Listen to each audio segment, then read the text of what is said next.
오늘 하나님께서 우리에게 주시는 말씀은 누가복음 24장 13절에서 16절, 31절에서 35절입니다.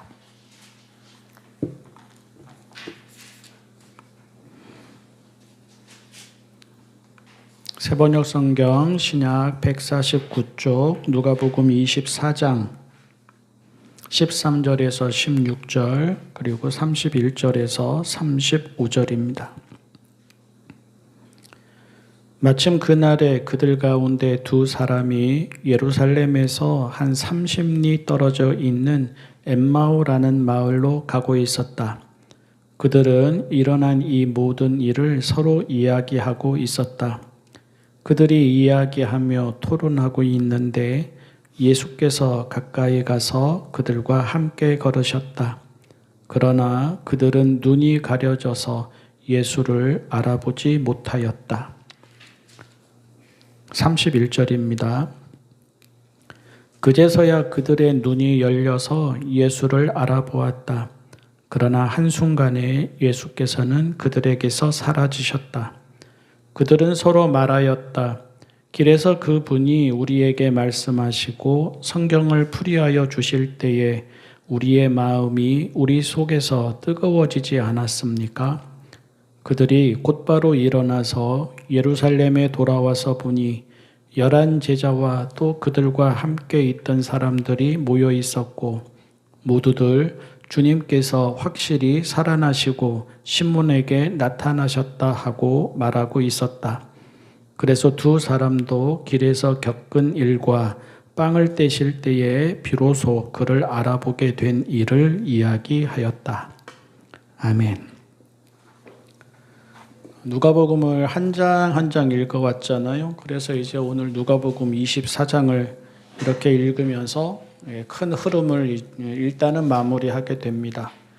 물론 다음 주하고 다다음 주에 두 주, 종려주일과 부활주일에 거쳐서 부록 비슷하게 두 번 더 누가복음의 말씀을 보려고는 하지만 이렇게 큰 흐름을 따라오면서 이제 마지막 이야기까지 하게 되는데 이 이야기를 통해서 우리가 들어야 할 것을 들을 수 있기를 바랍니다. 오늘 말씀의 제목은 알아보지 못하다, 알아보다 이고요. 먼저 이제 주보 사이에 있는 글을 같이 읽고 나서 간단히 나누어 보도록 하겠습니다. 알아보지 못합니다. 같이 길을 가는데도 곁에 있는데도 한두 번 길을 가다 만난 이가 아닙니다. 오래전 만난 후 보지 못하던 이도 아닙니다. 잊어버려도 될 만큼 무덤덤한 사이도 아닙니다. 그들이 며칠 전까지 주님이라고 고백하며 따르던 그분입니다. 길을 가면서 그들이 주고받는 말에도 나오는 바로 그분입니다. 그런데 알아보지 못합니다. 유령이다 했으면 이해가 갑니다. 헛것이 보이는구나 했으면 이해가 갑니다. 그런데 그렇게도 하지 않습니다. 진짜로 알아보지 못했다는 말입니다. 긴가민가도 안 했다는 말입니다. 아예 처음 보듯 보았다는 말입니다. 참 이상하고도 신비한 동행입니다. 참 이상하고도 신비한 경험입니다. 그들과 그는 서로 이야기를 주고받으며 걷다 보니 저녁이 됩니다. 그들은 가려는 곳에 이르렀고 그는 더 가려고 합니다. 그러자 그들은 날이 저물었으니 집에 머무르라고 합니다. 여전히 그들은 그를 알아보지 못합니다. 나그네에 대한 친절과 환대는 누구라도 해야 마땅한 기본적인 도리일 뿐입니다. 그런데 얼마 되지 않아서입니다. 그들은 그를 알아봅니다. 그는 한순간에 그들 곁에서 사라집니다. 그가 누구인지 밝히지도 않습니다. 하지만 그들은 그들 곁에 계시던 그가 주님이심을 알아차립니다. 잠깐 잠이 들었군 꿈 이야기가 아닙니다. 아직도 주님이 생생하고 그립다 하는 회상도 아닙니다. 그들은 조금 전까지 주님과 같이 길을 걸었고 주님과 함께 밥을 먹었구나 하고 말합니다. 길을 돌이켜 왔던 곳으로 돌아갑니다. 참 이상하고도 신비한 동행입니다. 참 이상하고도 신비한 경험입니다. 사실을 전달하는 게 목적이라면 이 이야기는 적절하지 않습니다.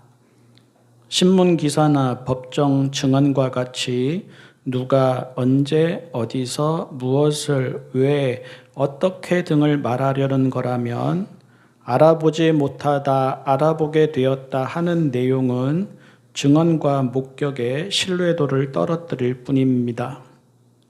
청중은 증인들이 오락가락한다 할 것입니다.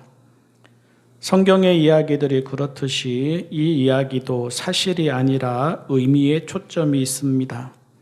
그리고 의미라는 점에서 이 이야기는 사실이고 진실입니다. 그때도 일어났고 현재도 일어나고 앞으로도 일어날 것입니다.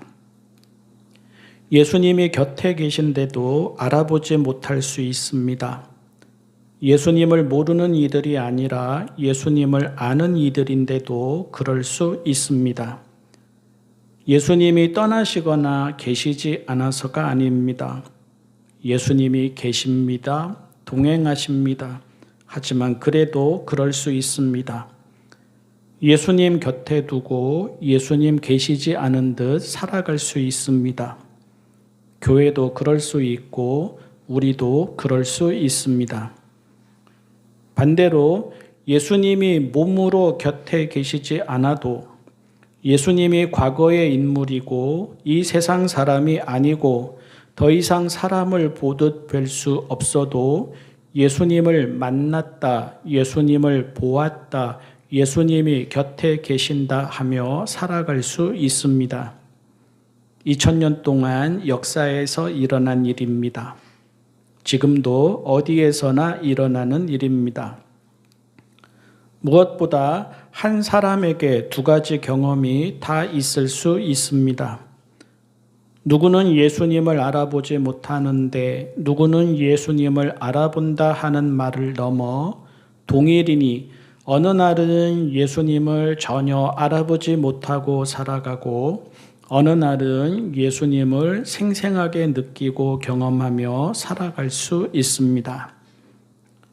엠마오 마을로 가는 제자들의 이야기는 우리 신앙인들이 하나님 부재의 삶을 살아갈 수도 있고 하나님으로 충만한 삶을 살아갈 수도 있음을 보여줍니다.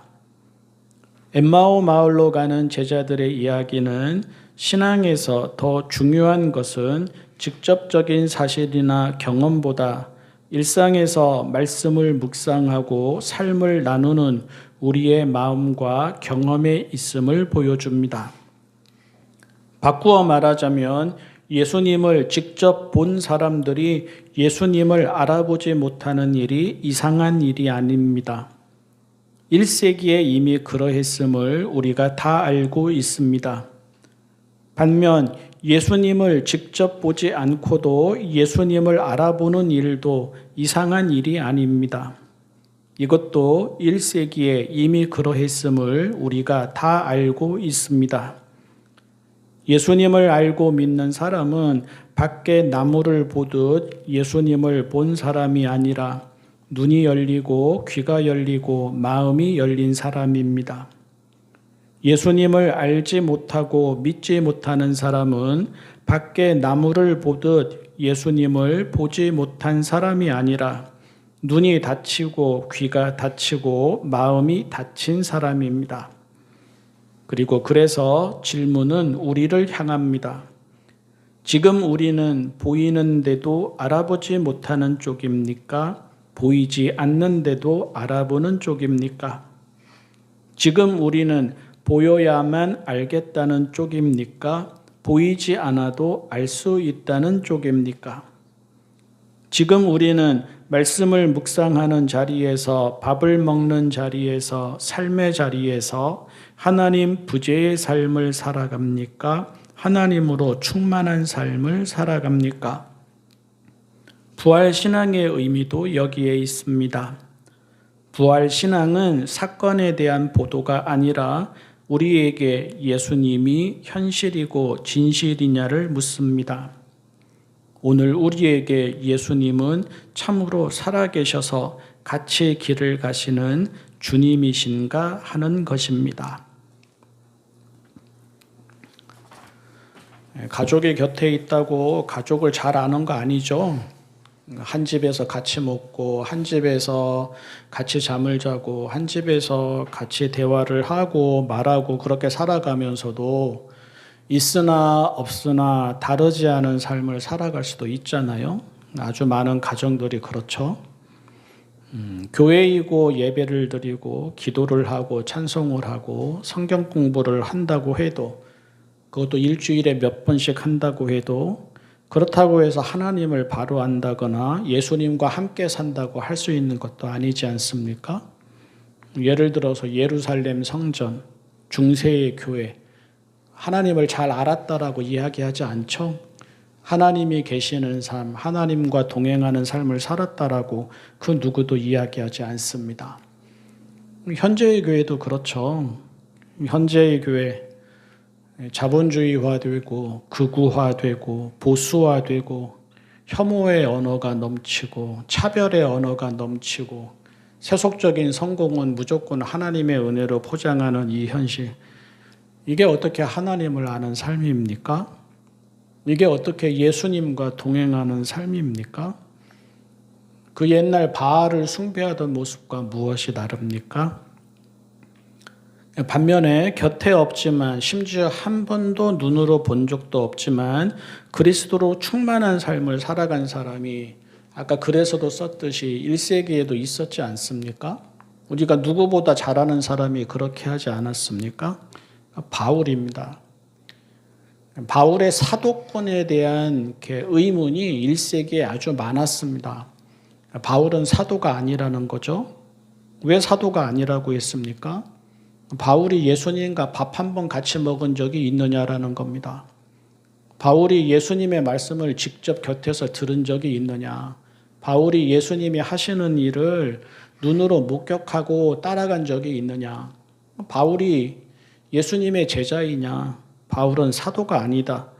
이런 의문들이 많았고 이런 도전들이 많았기 때문에 바울이 자기의 편지를 쓸 때마다 내가 사도인 이유, 내가 사도로서 부름받은 이유에 대해서 늘 변명해야 되는, 늘 이렇게 주장해야 되는 그런 상황까지 되어버리지 않습니까? 근데 거꾸로 한번 생각해 보십시오. 그리스도가 내 안에 그리스도가 라는 이 삶, 그리스도로 충만한 삶을 바울만큼 충실히 살아낸 사람이 1세기에 몇 명 되겠습니까? 아니 역사 속에서 몇 명 되겠습니까?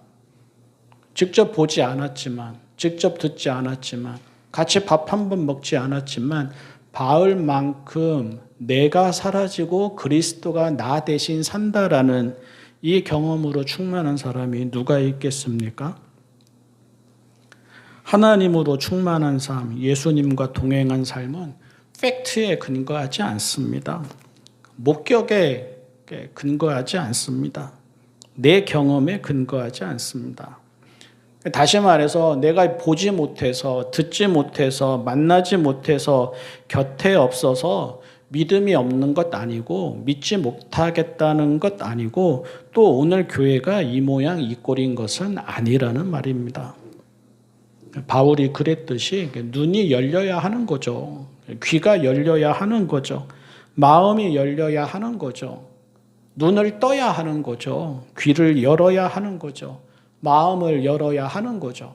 내가 그렇게 노력해야 되는 것이고 성령이 그렇게 조명을 해 주셔야 하는 거죠. 그럴 때 알아보는 거죠. 그럴 때 동행하는 거죠. 역사 속에서 하나님을 만나고 예수님을 만난 사람들이 늘 고백한 것이 무엇입니까? 하나님은 바로 지금 여기에 나와 함께 계신다라는 사실입니다. 예수님은 하늘에만 계시는 것이 아니라 내 안에, 내 마음 안에, 내 가정 안에, 내 삶 안에, 내 일상 안에 같이 계셔서 지금도 나와 함께 길을 걸어간다라는 것입니다. 이게 역사 속에서 하나님을 만나고 예수님을 만난 이들이 늘 고백해온 것이고 이것이 진짜 진리인 것이고 이런 고백이 있어 왔다라는 것이 사실인 것입니다. 그러니까 남는 건 그거예요. 알고 사느냐 모르고 사느냐. 어떻게 알게 되느냐 또 어떻게 해서 알지 못하느냐 이 문제만 우리에게 남아있을 뿐이고 오늘 말씀도 그 부분까지는 다루지 않았지만 그에 대한 힌트가 이미 오늘 말씀 안에 들어가 있는 거죠. 그러니까 우리는 이 한 주간 삶을 살아가면서 또 신앙인으로서 평생을 살아가면서 늘 우리 자신에게 질문을 던져야 돼요. 주님 부재의 삶, 주님 현존의 삶, 나는 어느 쪽에 가까운가? 내가 있는 자리에서, 내가 다니는 교회에서, 내가 믿는 신앙의 길에서 나의 자리는 주님 부재의 자리인가, 주님 현존의 자리인가 물어야 되는 거죠. 그래서 주님 부재이다, 주님 알아보지 못한다, 그러면 화들짝 놀라든지 무릎이 깨지도록 기도를 하든지 그러면서 다시 주님 현존의 삶으로 돌아가려고 애를 써야 하는 거죠. 엠마오 마을로 가는 제자들의 이야기가 그것을 보여주는 겁니다. 당신은 주님 부재의 삶을 살아갑니까? 주님 현존의 삶을 살아갑니까? 우리는 주님이 곁에 있는데도 알아보지 못하던 삶을 살아가다가 어느 순간 문득 주님은 사라지셔서 보이지 않는데도 주님으로 충만한 삶을 살아가게 되었습니다. 그래서 다시 제자의 길로 돌아갔습니다. 당신은 어떻게 하고 있습니까? 이 질문을 부활 후 이야기에서 성경은 우리에게 던지고 있는 것입니다. 기도하겠습니다. 하나님 아버지, 저희의 눈을 열어주십시오. 저희의 귀를 열어주십시오. 저희의 마음을 열어주십시오. 주님 부재의 삶이 아니라 주님으로 충만한 삶을 살아가게 이끌어 주십시오. 저희 스스로 깨어있기 위해 애쓰고 노력하게 하여 주십시오. 저희 눈을 사로잡고 있는 것, 저희 귀를 사로잡고 있는 것, 저희 마음을 사로잡고 있는 것, 그것 때문에 주님을 보지 못하는 것 아닌지, 주님을 알지 못하는 것 아닌지 겸손하면서도 정직하게 돌아보게 하여 주시고, 저희가 어리석고 저희가 무지하고 저희가 연약하고 저희가 겁이 많아서 또 보지 못하고 듣지 못하고 닫혀 있을 수 있으니 성령께서 저희 곁에 계시며 저희 눈을 띄워주시고 저희 귀를 열어주시고 저희 마음을 열어주십시오. 그래서 저희가 살아가는 삶은 언제나 주님과 동행하는 주님으로 충만한 삶이게 하여 주십시오. 예수님의 이름으로 기도합니다. 아멘.